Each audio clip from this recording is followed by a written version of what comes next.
Assalamualaikum warahmatullahi wabarakatuh. Waalaikumsalam warahmatullahi wabarakatuh. Selamat pagi anak-anak. Selamat pagi, Bu. Apa kabar kalian semua? Baik? Alhamdulillah baik. Baik, alhamdulillah. Sebelum memulai pembelajaran kali ini, alangkah baiknya kita berdoa terlebih dahulu. Berdoa dimulai.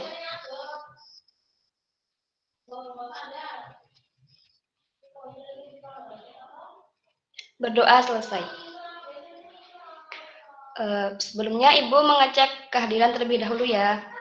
Yang pertama, Mbak Ayu Wandira, apakah hadir?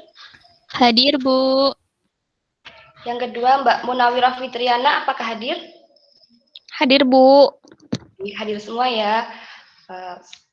Kali ini kita akan membahas mengenai materi listrik statis.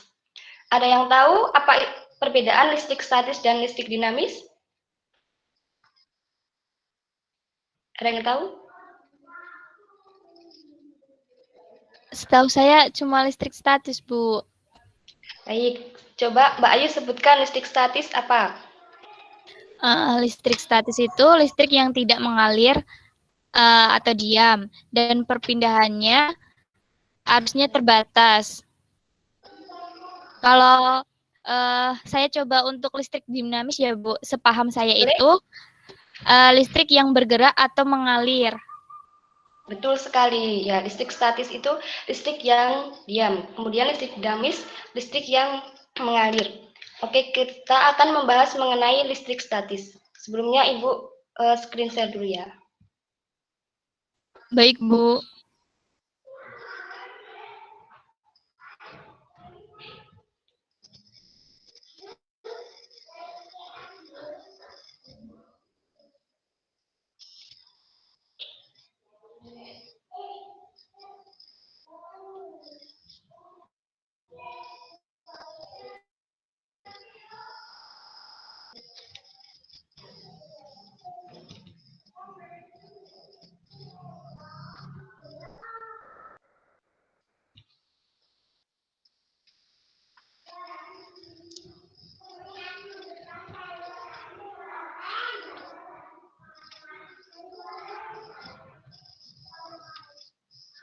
Apakah sudah terlihat? Belum, Bu. Belum, Bu.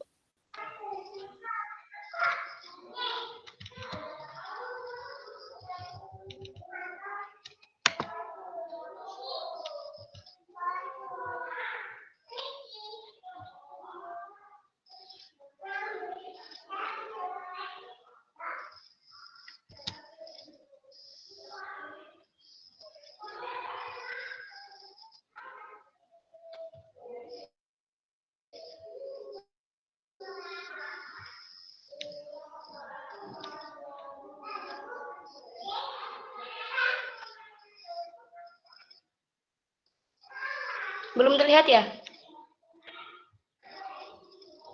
Sudah, Bu. Baik, di sini kita akan membahas mengenai listrik statis yang yaitu hukum Coulomb. Tujuan pembelajaran kali ini yaitu menentukan besar dan arah gaya listrik berdasarkan hukum Coulomb, memformulasikan hukum Coulomb, mengaplikasikan hukum Coulomb ke dalam soal-soal, dan mengaplikasikan hukum Coulomb dalam kehidupan sehari-hari.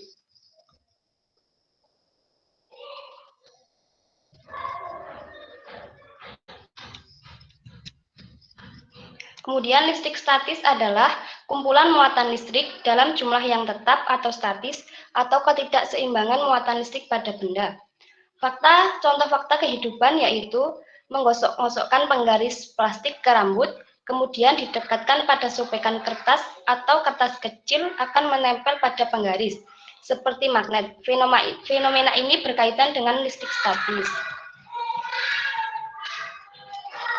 Selanjutnya kita menyaksikan video tentang listrik statis.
Baik, nah video tersebut melihatkan bahwa ada potongan kertas kecil, kemudian ada penggaris plastik yang digosokkan ke kertas. Nah, penggaris tersebut dapat mengangkat potongan kertas kecil tersebut. Hal ini kenapa penggaris plastik? Coba Mbak Ana bisa menjawab? Iya, Bu. Bisa. Coba. Mengapa kertas itu bisa menempel? Karena saat penggaris plastik digosokkan pada kertas, muatan elektron pada kertas itu berpindah pada penggaris plastik, sehingga penggaris plastik menjadi bermuatan elektron. Oleh sebab itu, dapat menarik serpihan kertas kecil, Bu. Seperti itu, Bu. Ya, betul sekali. Ya, kenapa penggaris dapat menarik potongan kertas tersebut? Karena penggaris plastik digosokkan pada kertas. Kemudian kertas memindahkan elektron ke penggaris plastik. Nah, kemudian penggaris plastik dapat mengangkat potongan kertas kecil tersebut. Nah, ini hukum Coulomb. Dalam hukum Coulomb mempunyai sifat ada proton dan muatan negatif atau elektron. Ketika muatan positif didekatkan dengan muatan positif, maka akan tolak-menolak. Dan ketika muatan negatif atau elektron didekatkan ke muatan positif, maka akan mengalami tarik-menarik. Hukum Coulomb berbunyi, besar gaya tarik atau gaya tolak antar dua muatan listrik sebanding dengan muatan-muatannya, dan berbanding terbalik dengan kuadrat jarak antar kedua muatan. Rumus atau formulasi hukum Coulomb yaitu F sama dengan K Q1 Q2 per R kuadrat. Di sini F menunjukkan gaya Coulomb, K konstanta gaya, Q1 muatan listrik benda 1, Q2 muatan listrik benda 2, dan R jarak kedua muatan.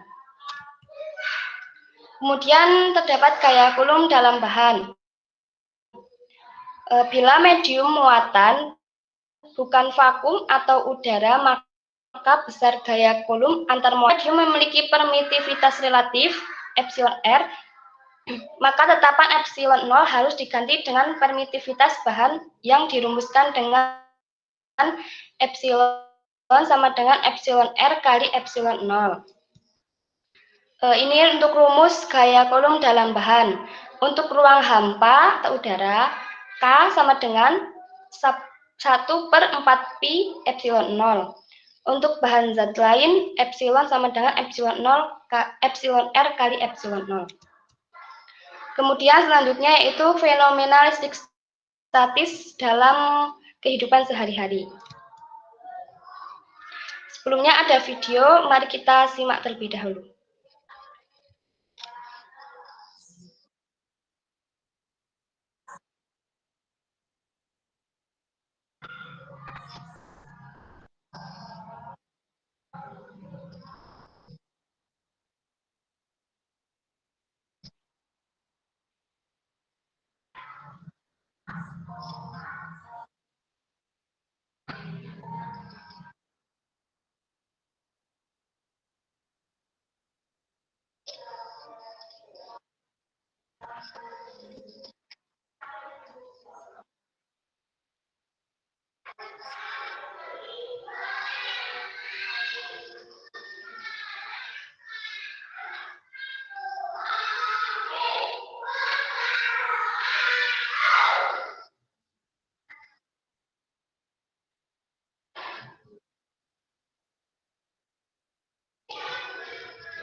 Baik, setelah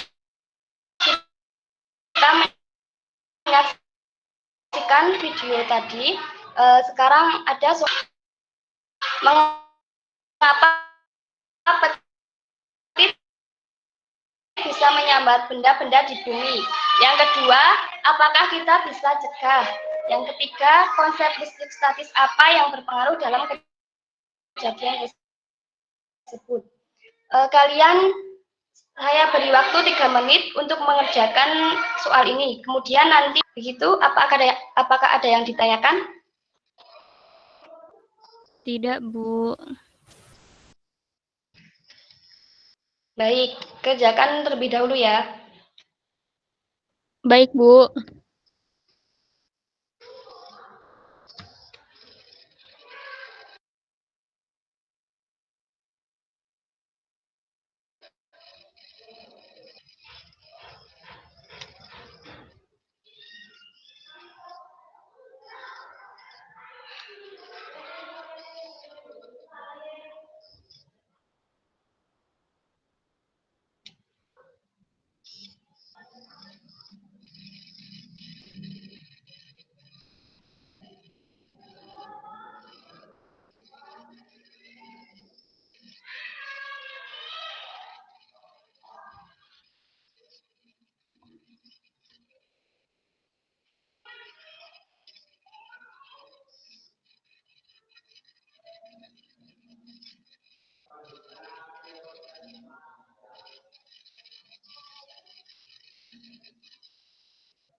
Baik, sepertinya waktunya sudah cukup.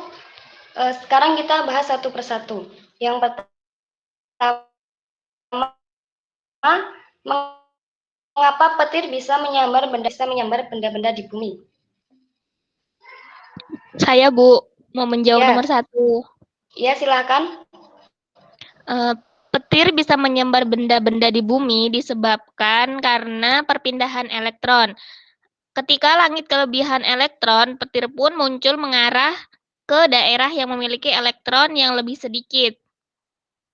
Karena elektron di langit sudah terlalu menumpuk, petir pun akan cepat menyambar benda-benda yang ada di bumi. Begitu, Bu, jawaban dari saya. Ya, betul sekali nomor 1. Sekarang kita nomor 2 dan 3. Mbak Ayu? Baik, Bu. Untuk nomor 2. Bisa menjawab nomor 2 dan 3? Insya Allah bisa, Bu. Nomor 2, semakin maju Ya. dan berkembangnya teknologi, terdapat alat penangkal petir. Yang nomor 3, konsep listrik statis yang digunakan yang berpengaruh dalam kejadian tersebut adalah hukum Coulomb, Bu. Ya, betul. Ini sesuai sama ini ya, jawabannya ya, kunci jawabannya ya. Petir bisa menyambar benda-benda di bumi disebabkan karena perpindahan elektron. Nah, waktu itu langit kelebihan elektron, kemudian petir muncul mengarah ke daerah yang memiliki elektron yang kemudian yang kedua yaitu terdapat alat penangkal petir dan yang ketiga adalah merupakan hukum Coulomb. Setelah kemudian kita akan membahas fenomena petir dalam kehidupan sehari-hari.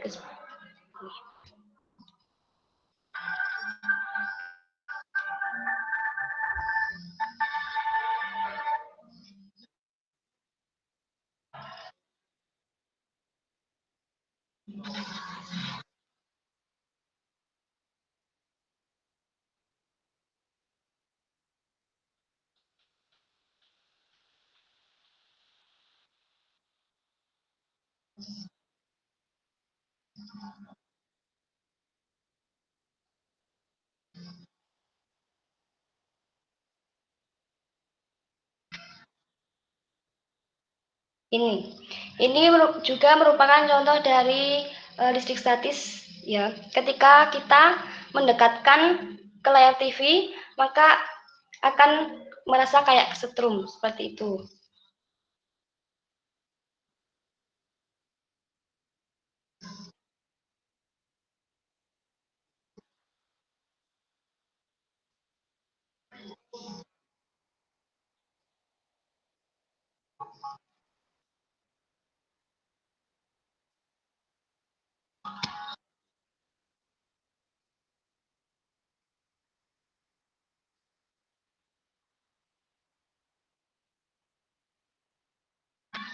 Nah, ini tadi ini mengapa petir bisa terjadi ya? Tadi kan, nah ini awan bergosokan dengan awan lainnya, kemudian muatan negatif lari ke muatan positif dalam satu arah.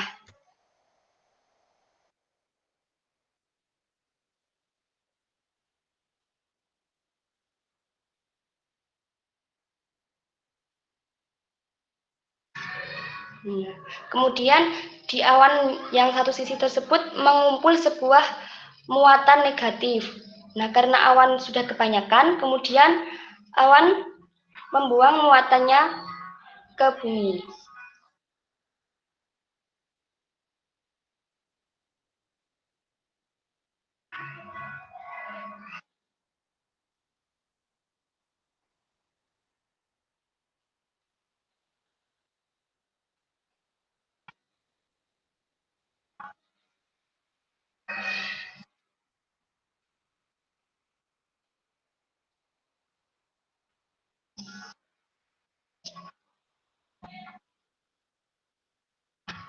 Nah, tadi merupakan contoh hukum Coulomb dalam kehidupan sehari-hari ya.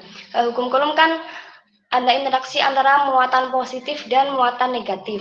Nah, ketika kelebihan muatan negatif, maka akan berlari ke muatan positif. Begitupun sebaliknya, seperti contoh yang terjadi pada petir tadi. Sampai sini, apakah ada pertanyaan?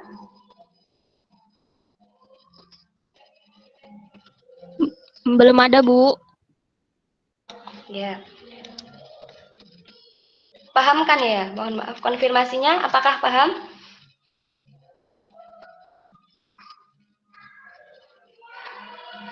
Paham, Bu. Baik. Yang terakhir ada soal latihan. Ini ada 5 soal. Kemudian nanti Ibu kirim ke, setelah itu nanti nilai. Yang terakhir kesimpulan.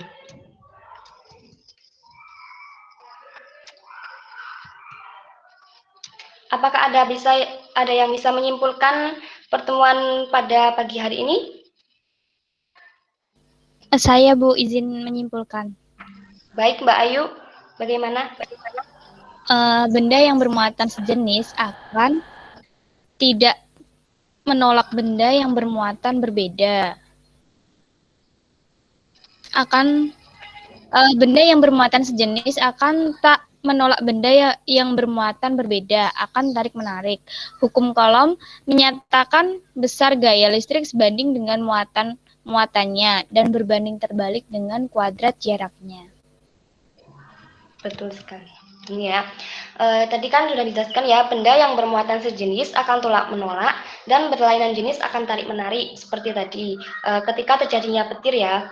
Kemudian hukum Coulomb menyatakan besar gaya tarik atau gaya tolak antar dua muatan sebanding dengan muatan-muatannya dan berbanding terbalik dengan kuadrat jarak antar kedua muatan. Seperti yang dirumuskan dalam formula tadi, F sama dengan K, Q1, Q2 per R kuadrat. Begitu. Apakah ada pertanyaan? Tidak, Bu. Baik, berarti sudah paham ya. Insya Allah sudah, Pertemu- Bu.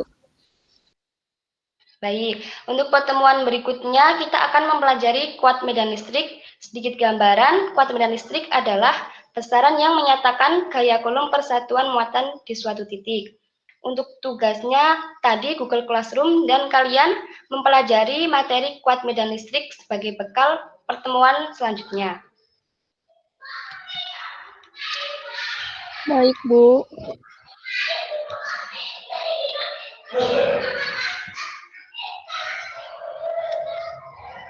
Baik, sampai sini ya pertemuan kali ini. Semoga bermanfaat, menambah ilmu kalian. Kurang lebihnya mohon maaf. Wassalamualaikum warahmatullahi wabarakatuh. Waalaikumsalam warahmatullahi wabarakatuh. Terima kasih, Bu. Ya, terima kasih. Sama-sama.